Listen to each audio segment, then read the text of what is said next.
সাইয়েদনা মারিয়াম আলাইহিস সালাম, যার নামে আল্লাহ তাআলা কোরআনে একটা সূরা দিলেন, উনি পৃথিবীতে এমন একজন মহিয়সী নারী, যেই নারীর গর্ভে, যেই নারীর পেটের ভেতরে স্বামীর স্পর্শ ছাড়া সন্তান দিয়েছে কে? সাইয়েদনা ঈসা আলাইহিস সালাম পেটে আসলেন, মারিয়াম আলাইহিস সালাম লজ্জা পেলেন। হায় হায়, কেমন করে এলাকাবাসীদের কাছে আমি আমার মুখ দেখাবো? বিয়ে করি নাই, স্বামী নাই, বিয়ে হয় নাই, স্বামী নাই, কিন্তু পেটে সন্তান চলে এসেছে। হায় হায়, এলাকায় কেমনে মুখ দেখাবো? লজ্জায় পড়ে মারিয়াম আলাইহিস সালাম এলাকা থেকে চলে গেলেন। কি অবাক করে কাণ্ড! বাচ্চা ভূমিষ্ঠ হওয়ার জন্য, বড় হওয়ার জন্য 6 মাস 7 মাস লাগে নাই, পেটে বাচ্চা আসার সাথে সাথে বাচ্চাটাকে বড় করে দিয়েছে কে? সাইয়েদাতুনা মারিয়াম আলাইহিস সালাম এবার বসে পড়লেন, বুঝতে আরম্ভ করলেন প্রেগন্যান্সির পেইন উঠেছে। হঠাৎ করে পেট থেকে বাচ্চা ভূমিষ্ঠ হয়ে যাওয়ার পরে উনি কাঁপতে আরম্ভ করলেন। ক্ষুধার চোটে খাবার কিছু নাই, সামনে ঝর্ণা, উপরে একটা খেজুর গাছ। সাইয়েদনা ঈসা আলাইহিস সালামকে কোলে নিয়ে মারিয়াম আলাইহিস সালাম মনে মনে ভাবে, হায় রে, কেউ যদি একটু খেজুর পেড়ে দিত, এই ক্ষুধার মুহূর্তে আমি খেজুর খেয়ে পেটের ক্ষুধা নিবারণ করতাম। রব্বুল আলামিন মারিয়ামকে উদ্দেশ্য করে আয়াত নাজিল করে দিলেন, ওয়া হুজ্জি ইলাইকি বিজিযিন নাখলাতি তুসাকিত আলাইকি রতবান জানিয়া। কোরআন সাক্ষী, হুজ্জি ইলাইকি বিজিযিন নাখলা, এর মানে হচ্ছে মারিয়াম, কেউ পেড়ে দিবে না, একটু কষ্ট করে হাতটা উঁচু করে খেজুরের ডালা ধরে ঝাঁকুনি মারো, টষ্ট সে কাঁচা পাকা খেজুর নিচের দিকে পড়বে, তারপর তুমি তুলে খাবে। সুবহানাল্লাহ পড়েন। আল্লাহ চাইলে অটোমেটিক্যালি কারামাত হিসেবে খেজুরগুলো নিচে ফেলতে পারতেন না? কথা কোন? খেজুরগুলো অটোমেটিক্যালি নিচের দিকে পড়ছে? পড়ে নাই। আল্লাহ শিক্ষা দিয়েছে, যেই পরিস্থিতিতে থাকো না কেন, তোমাকে শ্রম ব্যয় করে কষ্ট করে তোমার উপার্জন করতে হবে, রিজিকের বন্দোবস্ত করতে হবে। চিল্লায় বলেন ঠিক কিনা? ইসলাম আমাদেরকে এটাই শিখিয়েছে, কাজে লজ্জা নাই। আবার বিশ্বনবী বললেন, ইন খামাতিস সাআ ওয়া ফি ইয়াদি আহাদিকুম ফাসিলাতুন, তোমাদের কারো হাতে যদি একটা চারা বীজ থাকে, সে যদি দেখে কিয়ামত হতে শুরু করেছে, ফা ইন ইসতাতা আন ইয়াগরিসাহা ক্বাবলা আন তাকুমাস সাআ ফালইয়াগরিসহা, কারো হাতে একটা চারা বীজ নিয়ত করেছে, চারা বীজটা রোপণ করবে, ইন দা মিন টাইম দেখলো কিয়ামত হতে শুরু করেছে, বিশ্বনবী বললেন, যদি তোমার সুযোগ থাকে কিয়ামত হওয়ার আগে চারা বীজটা রোপণ করে দাও। কথা বুঝতে পেরেছেন? আপনার হাতে একটা চারা বীজ, আপনি প্ল্যান করেছেন এই চারা বীজটা রোপণ করবেন, ইন দা মিন টাইম দেখলেন কি হওয়া শুরু হয়েছে? ইদা জুলজিলাতিল আরদু জিলজালাহা, দ্য বিগেস্ট আর্থকোয়েক, ভূমিকম্প শুরু হয়েছে, কিয়ামত হয়ে যাবে। বিশ্বনবী বললেন, কিয়ামত হইতেছে ওদিকে, আর তোমার হাতে যদি চারা বীজ থাকে, দেরি করো না, কিয়ামত তোমার কাছ পর্যন্ত আসার আগে সুযোগ পেলে চারা বীজটা রোপণ করে দাও। ইসলাম শিখিয়েছে শেষ নিঃশ্বাস পর্যন্ত তোমাকে লড়ে যেতে হবে। এই পৃথিবীতে কেউ কাউকে জায়গা করে দেয় না, জায়গা করে নিতে হয়। এই পৃথিবীটা, the life is not a bed of roses, এটা ফুল বিছানো কোনো ফুল সজ্জা নয়, এটা কণ্টকাকীর্ণ। কেউ আপনার স্পেস করে দিবে না, কেউ আপনাকে সুযোগ করে দিবে না, কেউ আপনার জায়গা করে দিবে না, বরং আপনি জায়গা করে নিলে টাইনা নিচে নামাবে। কথা বলেন? এজন্য কখনো অলসতাকে স্থান দেয়া যাবে। রাসূল বাত্তালি দুক্কানু শয়তান, অলস মস্তিষ্ক শয়তানের আড্ডা। অলস যদি কেউ থাকে, এটারে টেনে বেঁধে কাজে নামাবেন, পারা যাবে? আলহামদুলিল্লাহ, লক্ষ্মীপুরের এরকম অলস ছেলে পেলে নাই আছে। আমরা আজকে অলসতাকে নো বলে যাবো এই মাহফিল থেকে। অলসতাকে আমরা কি বলবো? আওয়াজ করে বলতে হবে, অলসতাকে কি বলবো আমরা? মুমিনের জীবনে কোনো অলসতা নাই। অলস হয় মুনাফিকরা। অলস হয় কারা? চিল্লায় বলতে হবে। মুমিনরা অলস হয়? অলস হয় কারা? এজন্য কোরআনে আল্লাহ একথাও বলে দিলেন, ওয়া ইযা কামু ইলাস সালাতি কামু কুসালা ইউরাউনান নাসা ওয়া লা ইয়াযকুরুনাল্লাহা ইল্লা কালিলা। সুবহানাল্লাহ পড়েন। মুনাফিকরা যখন মানুষকে দেখানোর জন্য নামাজে যায়, ওই নামাজে তাদের ইখলাস নাই, ওই নামাজের ভেতরে তাদের কোনো খুশু খুদু নাই, ওই নামাজের ভেতরে আছে শুধু অলসতা। ওই নামাজে কি আছে? কিন্তু আমরা যখন নামাজে যাই, আমাদের অলসতা আছে? আমরা নামাজ পড়লে আমাদের হৃদয়টারে সজীব করে দেয় কে? আমরা উযু করলে আমাদের মনটাকে চাঙ্গা করে দেয় কে? আমরা মসজিদে ঢুকলে হৃদয়টাকে প্রাণবন্ত করে দেয় কে? মুমিন তো নামাজে গেলে চাঙ্গা হয়, মুমিন উযু করলে চাঙ্গা হয়। বিষ্ণু ঈসা ইসলাম বললেন, ইয়াকিদু শাইতানু আলা কাফিয়াতি রাসি আহাদিকুম ইযা নাম। খেয়াল করে শুনবেন লক্ষ্মীপুরের ভাইরা, চমৎকার একটা হাদিস। আমরা যখন ঘুমোতে যাই, শয়তান আমাদের প্রত্যেকের মাথার পিছনে 3টা অলসতার গিট মারে। কয়টা? আওয়াজ করে বলেন। 3টা অলসতার গিট মারে। ইয়াকিদু শাইতানু আলা কাফিয়াতি রাসি আহাদিকুম সালাসা উকাব। 3টা গিট মারে যখন আমরা ঘুমোতে যাই। অলসতার 3টা গিট মেরে আমাদের কানের সামনে এসে ফিসফিস করে মন্ত্র করতে থাকে, আলাইসা লাইলুন তাওয়িলুন ফারকুদ, আলাইসা লাইলুন তাওয়িলুন ফারকুদ। বিশাল লম্বা রাত, ঘুমাও। অনেক সময় আছে, ঘুমাও। রাত 5টা বেজে যাচ্ছে, তাহাজ্জুদের সময় শেষ হয়ে যাচ্ছে, তখনও শয়তান বলে রাত অনেক লম্বা, ঘুমাও। ফজরের সময় পার হয়ে যাচ্ছে, সূর্য উঠে যাচ্ছে, শয়তান বলে আলাইসা লাইলুন তাওয়িলুন ফারকুদ, এখনো অনেক সময় আছে, লম্বা লম্বা লম্বা চৌড়া রাত পড়ে আছে, তুমি ঘুমাও। বিশ্বনবী বললেন ফাইনিস্তাইকাযা ওয়া যাকারাল্লাহ ইনহাল্লাত উকদা। আমার উম্মতের কেউ যখন ঘুম থেকে জেগে ঘুম থেকে ওঠার দোয়া পড়া শুরু করে দেয়, অলসতার প্রথম গিটটা সাথে সাথে খুলে দেয় কে? আপনি ঘুম থেকে উঠেই যখন ঘুম থেকে ওঠার দোয়া পড়বেন, আপনার অলসতার প্রথম গিট খুলে দেয় কে? ঘুম থেকে ওঠার দোয়াটা কি? আলহামদুলিল্লাহিল্লাযী আহইয়ানা বা'দা মা আমাতানা ওয়া ইলাইহিন নুশুর। প্রশংসা সে আল্লাহ, যে আল্লাহ আমাদেরকে লম্বা একটা ঘুম শেষে, মৃত্যু শেষে আমাদেরকে ঘুম থেকে উঠালেন। এই দোয়াটা পড়ার সাথে সাথে শয়তান যে তিনটা গিট মারছে, ওই তিনটার একটা খুলে দেয় কে? ফাইন তাওয়াদ্দা ইনহাল্লাত উকদা। ঘুম থেকে জেগে ঘুমের দোয়া পড়ার পরে যখন কেউ ওযু করে ফেলে, অলসতার দ্বিতীয় গিটটাও খুলে দেয় কে? ওযু করার পরে ফাইন সাল্লাত ইনহাল্লাত উকদা। নামাজের মুসল্লায় দাঁড়িয়ে যখন নামাজ শুরু করে দেয়, অলসতার 3 নাম্বার গিটটাও খুলে দেয় কে? তিনটা গিট যখন খুলে দেয়, বিষ্ণু ইসা ইসলাম বললেন ফাসবাহা নাশীতাল কলব। নাশীত, তখন মুমিন বান্দা সজীব হয়ে ওঠে, প্রাণবন্ত হয়ে ওঠে, উচ্ছ্বসিত হয়ে ওঠে। ওয়া ইল্লা খাবিসান নাফসি কাসলান। আর যদি ঘুমিয়ে থাকে, তিনটা গিট তার মাথার পেছনে শয়তানের অলসতার লেগে থাকে, তাহলে তার দিনটা শুরু হয় অলসতা দিয়ে, আর সে হয় অলসতার রাজা। চিল্লায় এখন ঠিক কিনা? এজন্য আমরা কি অলস হতে চাই না কর্মঠ হতে চাই? কোন নবীরা কি অলস ছিলেন? পৃথিবীতে কোন নবী অলস ছিলেন? সব নবী কর্মঠ ছিলেন। বিষ্ণু ইসা ইসলাম বললেন মা বাআসাল্লাহু নাবিয়ান ইল্লা রাআল গানাম। এই পৃথিবীতে এমন কোন নবী নাই যেই নবী বকরি চড়ায় নাই। কি চড়ায় নাই? বকরিরে আপনারা লক্ষ্মীপুরের ভাষায় কি বলেন? কি বলেন? ছাগল।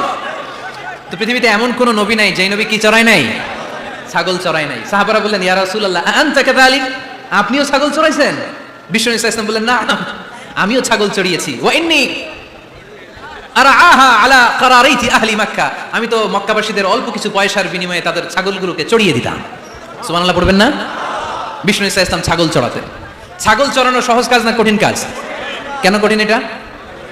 হ্যাঁ, টেরা খুঁটি মারে। হ্যাঁ, তো ছাগল যারা পালে তারা জানে ছাগল পালা কত কষ্ট। ওরে ডানে টান দিলেও কই যায়? রশি ধরে বায়ে টান দিলে কই যায়? সামনে টানলে কই যায়? পিছনে টানলে কই যায়? সারা সপ্তাহ আপনি সময় পান না এটার গোসল করাবেন। ভাবলেন আজকে জুমার দিন আমিও গোসল করি, এটার গোসল করাই। এটারে আপনি পুকুর ঘাটে নিবেন, টান দিয়েছেন, ওর বাপের কিরাও 1 ইঞ্চিও সামনে যাবে না। ঠিক কি না? এই টেরা প্রাণী আল্লাহর কি কি মহিমা! আল্লাহ তাআলা পৃথিবীর সবচেয়ে শ্রেষ্ঠতম মানুষদেরকে ছাগল চড়িয়ে ছেড়েছেন। ঠিক কি না? মা বাআসাল্লাহু নাবিয়ান ইল্লা রাআল গানাম। এই পৃথিবীতে এমন কোন নবী ছিল না যে নবীরা ছাগল চড়ায় নাই। আল্লাহ বুঝাতে চাইলেন ছাগল চড়ানো অনেক কষ্টের কাজ, অনেক ধৈর্যের প্রয়োজন। এখন নবীরা তোমরা ছাগল চড়াও, কিছুদিন পর ছাগলের চেয়েও টেরা জাতি মানুষ চড়াইতে হবে। মানুষের মধ্যেও টেরা আছে না নাই? ভালো বললে ভালোটা বুঝে না, ডানে যেতে গেলে বায়ে যায়, বায়ে যেতে বললে ডাইনে যায়, এরকম আছে না নাই? সম্মানিত ভাইয়েরা, সমস্ত আম্বিয়া আলাইহিমুস সালাম ওনারা কর্মঠ ছিলেন। সাইয়েদনা আদম আলাইহিস সালাম নিজ হাতে চারা গাছ রোপণ করে চাষাবাদের কাজ করেছেন। সুবহানাল্লাহ পড়েন। সাইয়েদনা ইব্রাহিম আলাইহিস সালাম চাষাবাদের কাজ করেছেন। সাইয়েদনা দাউদ আলাইহিস সালাম নিজ হাতে যুদ্ধের জন্য যে পোশাক পরতে হয়, যেটা পরলে গায়ের মধ্যে ছুরি মারলেও ঢুকে না, ওই শিরস্ত্রাণ বানিয়েছেন, নিজ হাতে তলোয়ার বানিয়েছেন। সুবহানাল্লাহ পড়েন।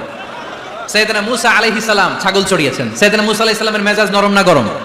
নবীদের মধ্যে সবচেয়ে বেশি মেজাজওয়ালা নবী ছিলেন মুসা আলাইহিস সালাম। উনিও 8 থেকে 10 বছর সাইয়েদনা শুআয়ব আলাইহিস সালামের এরিয়াতে ছাগল চড়িয়েছেন। চিল্লায় বলেন সুবহানাল্লাহ। এজন্য নবীরা যেহেতু কাজ করেছেন, কর্মঠ ছিলেন, আমরাও কর্মঠ হব। ঠিক কি না?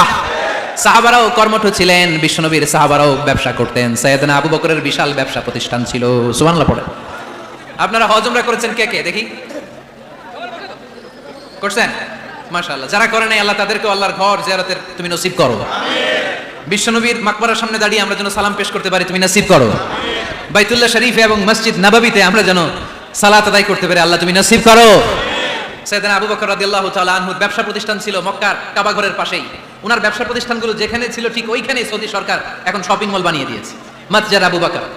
মক্কা শহরের যেখানে বহিরাগতরা এসে ওখানে ছাগল, ওখানে ঘোড়া, উট এগুলো রাখতো, আস্তাবল রাখতো, ঘোড়ার উট যেখানে রাখা হতো ঠিক ওই জায়গায় সৌদি সরকার ওটার পার্কিং লট বানাই দিচ্ছে। মানে যেখানে আগে সাহাবাদের ব্যবসার জায়গা, ওইখানে বর্তমানে শপিং মল। যেখানে আগের সময়কাল সাহাবারা উট আর ঘোড়া রেখে বাঁধতো, ওইখানে এখন গাড়ি ঘোড়া রাখার ব্যবস্থা করা হয়েছে। সাইয়েদনা আবু বকর অনেক বড় ব্যবসায়ী ছিলেন। ওনার নিজ টাকা দিয়ে হাবাসা থেকে আসা সাইয়েদনা বেলালকে তিনি 20,000 স্বর্ণ মুদ্রা দিয়ে উমাইয়া ইবনে খালাফের কবল থেকে তিনি মুক্ত করেছেন। সাইয়েদনা উসমান যুন্নুরাইন বড় ব্যবসায়ী ছিলেন। নিজের টাকা দিয়ে মদিনার মুসলমানেরা পানি খেতে পারে না, বিইরে রুমা নামে একটা কুয়া ছিল, এই কুয়ার মালিক ছিল ইহুদি। মুসলমানেরা পানি খেতে গেলে সে বকা দিত, পানি খেতে দিত না। বিশ্বনবী বললেন আমার সাহাবীদের মধ্যে এমন কি কেউ নাই নিজের অর্থায়নে বিইরে রুমা কিনে মুসলমানদেরকে দিয়ে দিবে? সাইয়েদনা উসমান যুন্নুরাইন বলল, ইয়া রাসূলুল্লাহ, আপনার খেদমতে আমি হাজির। মুহূর্তের মধ্যে সাইয়েদনা উসমান যুন্নুরাইন নিজের অর্থায়নে বীরের উমাটা কিনে মুসলমানদের জন্য সদকা করে দিয়েছে। তো ব্যবসা না করলে, কর্মঠ না হলে, উপার্জন না হলে সদকা করা যাবে? চিল্লায় বলেন, করা যাবে? সুনানে তিরমিজির বর্ণনা, বিষ্ণু ঈসা ইসলাম মক্কা থেকে যত সাহাবারা হিজরত করে মদিনায় এসেছে, মদিনাতে কোনো না কোনো সাহাবার সাথে বিশ্বনবী ভ্রাতৃত্বের বন্ধনে আবদ্ধ করে দিয়েছে। সুবহানাল্লাহ পড়েন। এজন্য মক্কা থেকে যারা এসেছে এদেরকে বলে মুহাজির। এদেরকে কি বলে? আর মদিনায় যারা ছিল এদেরকে বলে আনসার। এদেরকে কি বলে? আওয়াজ করে উত্তর দিবেন। মক্কা থেকে যারা এসেছে তাদের নাম মুহাজির, আর যারা মদিনার সাহাবী তাদের নাম আনসার। আজকে এই মাহফিলে লক্ষ্মীপুর এর বাইরে থেকে কারা কারা আসছেন দেখি? মাশাআল্লাহ, মাশাআল্লাহ, অনেক আসছে। আল্লাহ ভাইদেরকে তুমি কবুল করো, হাত নামান।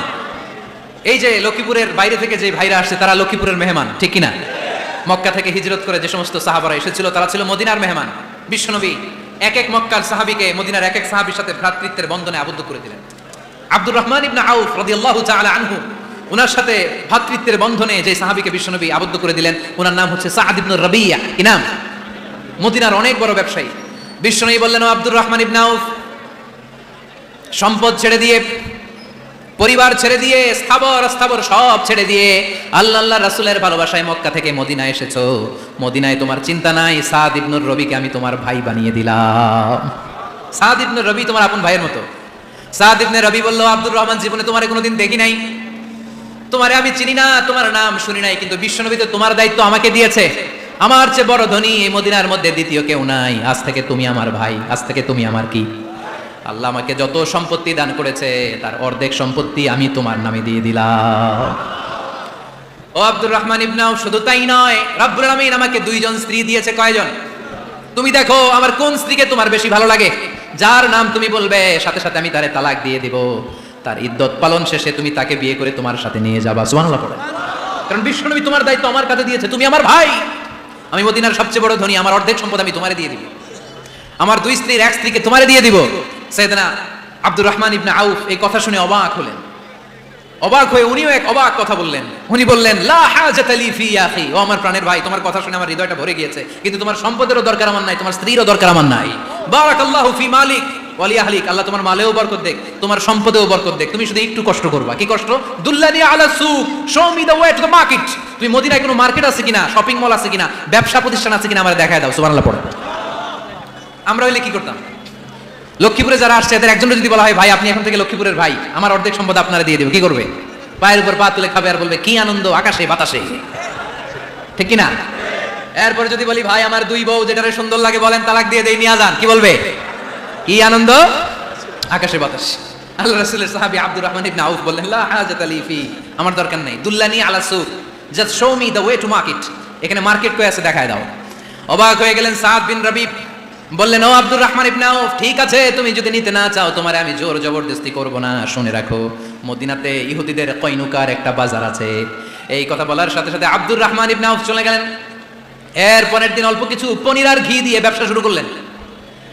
পনির আর ঘিয়ের ব্যবসা করতে করতে করতে করতে ব্যবসায় তিনি এত লাভ করলেন, উনি বললেন, আমি যদি কখনো মদিনার বালুর মধ্যে হাত দিতাম ওই বালুটারও সোনা বানায় দিত কে?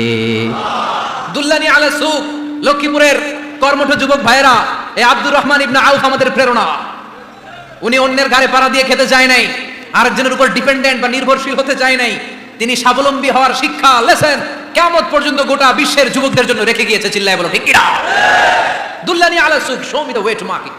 মার্কেট কোথায় দেখাও। পনির আর ঘি নিয়ে ব্যবসা করতে করতে কয়েক মাসের ব্যবধানে ইতিহাস সাক্ষী সাইয়েদনা আব্দুর রহমান ইবনে আউফ মদিনার বিশাল বড় বিজনেস ম্যাগনেটে পরিণত হয়ে গেলেন। চিল্লায় পড়েন আল্লাহু আকবার। এজন্য ব্যবসার ভিতরে বরকত ঢুকিয়ে দিয়েছে কে?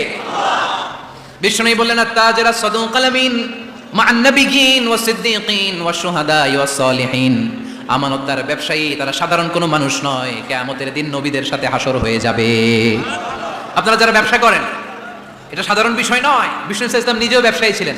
ওনার জীবনের প্রথমে তিনি খাদিজা রাদিয়াল্লাহু তাআলা আনহার ব্যবসার স্টাফ হয়ে কাজ শুরু করেছেন, এরপর নিজে ব্যবসা শুরু করেছেন। এরপরে খাদিজাতুল কুবরা রাদিয়াল্লাহু তাআলা আনহা সব সম্পত্তি বিয়ের পরে বিশ্বনবীর পায়ের সামনে ঢেলে দিয়েছেন। বললেন, ইয়া রাসূলুল্লাহ, এই সম্পদ আমি আপনাকে দিয়ে দিলাম, আপনি ইচ্ছামতো দিনের প্রয়োজনে খরচ করেন। সুবহানাল্লাহ পড়েন। এজন্য বিষ্ণু ইসলাম আমাদের জন্য উপমা, আব্দুর রহমান ইবনে আউফ আমাদের জন্য উপমা। যারা ব্যবসা করেন তারা বিষ্ণু ইসা ইসলামের সুন্নাহ পালন করছে না। তাজের সাদুক আল আমিন, বিষ্ণু বললেন সত্যবাদী আমানতদার ব্যবসায়ী, যে ব্যবসা করতে যায় মিথ্যা কথা বলে না। অনেক ব্যবসায়ীরা আছে পণ্য চালানোর জন্য মিথ্যা কথা বলে আর কসম কাটে, আছে না নাই? আহা, এমনটা করা যাবে? সকালবেলা স্ত্রীরে বলে এই গরুগুলা বিক্রি করবো, তুই একটা দাম কত কমো? স্ত্রীরে শিখাই দিচ্ছে এই গরুর দাম তুই 40,000।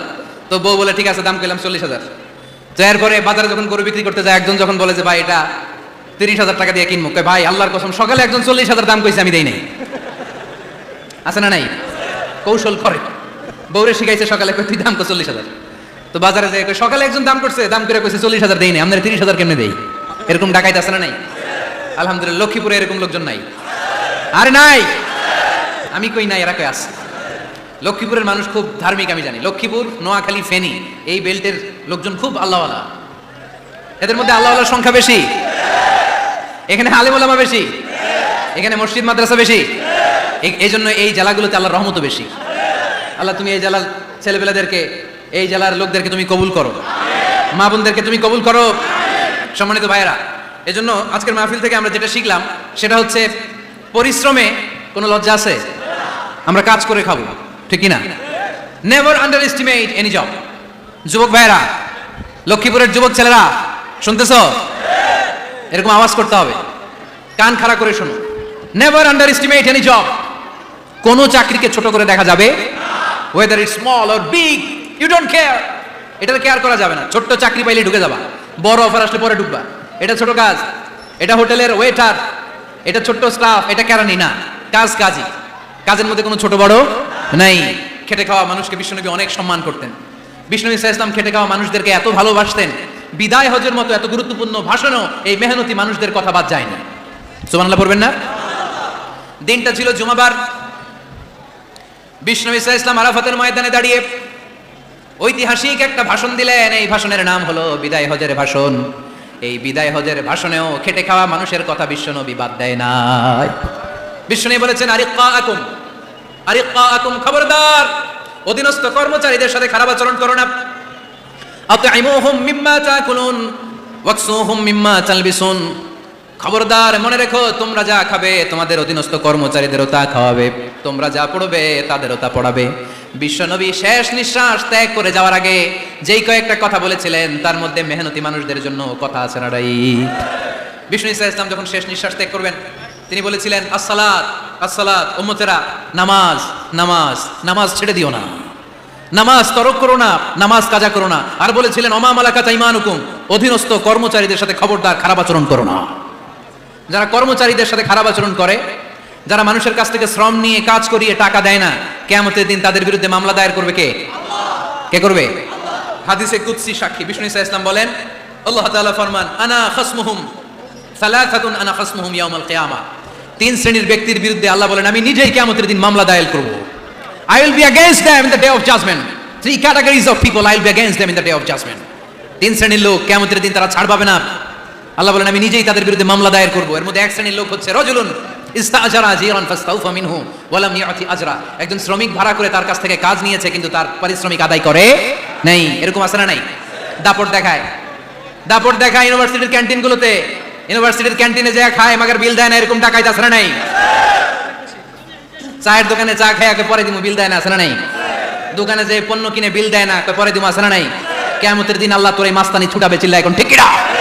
আনা খাসমুহুম, আমি নিজেই তাদের বিরুদ্ধে মামলা দায়ের করব। কথাটা কার? এজন্য বিশ্বনবী বললেন খবরদার মেহনতি মানুষ, খেটে খাওয়া মানুষ, এদের দোয়া কবুল হয়ে যায়। আতুল আজিরা আজরাহু ক্বাবলা আন ইয়াজিফা আরাকুহু। খবরদার বিশ্বনবী বললেন শ্রমিকের ঘাম শুকিয়ে যাওয়ার আগে তাদের পারিশ্রমিক মিটিয়ে দাও। বিশ্বনবীর বিখ্যাত হাদিস আতুল আজিরা আজরাহু ক্বাবলা আন ইয়াজিফা আরাকুহু। শ্রমিকের ঘাম মাটিতে লাগার আগে, শুকিয়ে যাওয়ার আগে তাদের পারিশ্রমিক মিটিয়ে দাও। কেননা তারা যদি বদদোয়া করে তোমার জীবনকে জাহান্নাম বানিয়ে দিবে কে? বিষ্ণু ইসা ইসলাম সব সময় খেটে খাওয়া মানুষদেরকে আগলে রাখতেন। সব সময় শুধু যে ভাষণে মেহনতি মানুষদের সাথে ভালো আচরণ করতে বলতেন, শ্রমিকদের সাথে ভালো আচরণ করতে বলতেন এমনটা নয়, ওনার ব্যক্তিগত জীবন ঘাটলেও দেখা যায় উনি শ্রমিকদের সাথে কেমন আচরণ করেছেন।